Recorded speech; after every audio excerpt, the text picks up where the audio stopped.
December 9th. 2 teams in a winner-take-all final to be named champion and be awarded the first ever NBA Cup. Come on now. Look, there's a lot to look forward to this season. Players on new teams, rookies new to the league, and teams just looking to make some noise. And the NBA in-season tournament is going to be a can't-miss, must-see, high-stakes, high-level competition. And if you're Is it though? I'm a little late to this concept and this news in the NBA, but as you have seen, the NBA has implemented an annual regular season tournament formatted just like the FIFA World Cup. So what? Well, this is the first time in league history that the NBA has implemented an in-season tournament, and one of the only major examples of this concept in major sports that I can think of. So this is definitely something we need to talk about. The question is, does this tournament really matter? I'm just going to go ahead and say that considering that this isn't the playoffs and that each player on the championship team gets an extra 5% of the average NBA contract, I'm going to say no. It's really cool to see the NBA implement new ideas, as the 2020s have consisted of the introduction of not only this, but also the play-in tournament, which has been a pretty big success given that teams, just on the hunch, get another opportunity. But in this case, we've just gotten the NBA's version of the World Cup with a lot less incentive. Trust me. There have been discussions of star players giving their prize money to the end of the bench players, and that's cool. However, stuff like this just makes the NBA a money grab for its players. NBA players are already greedy enough. This is the last thing we need. At the time I'm recording this video, each team has 1 or 2 group play games remaining, so it may be too early to tell, but I'm going to say that this tourney will have little to no impact. However, I'm thinking that this could give Adam Silver an idea for the playoffs format. What if the NBA implemented a World Cup format for the playoffs? I mean, I don't know about you guys, but I'd sure love that. The only reason that would go wrong is that there's really no point of playing regular season games if everyone would make this whole World Cup thing. But then again, I guess every team deserves a chance. When you have a tournament during the regular season, I'm not sure how impressive winning this MVP or having this NBA Cup is going to look on someone's resume. Are we really going to look at James Harden's career and be like, oh, he didn't win a finals, but at least he won the NBA Cup? Players want to be world champions, not just win some tournament that only counts for regular season. This might as well be an AAU tournament. I will say it's a really good idea to have this tournament at the start of the season, as NBA teams are trying to set the tone and, there's this high energy atmosphere to get fans enticed into the season.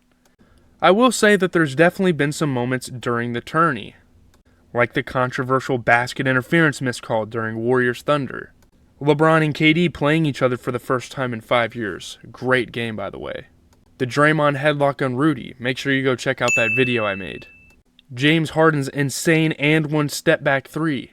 And 40-point performances from the likes of Jalen Brunson, Luka Doncic, and De'Aaron Fox. However, no one will remember these moments because it happened in the in-season tournament. It's because it just happened in an NBA game.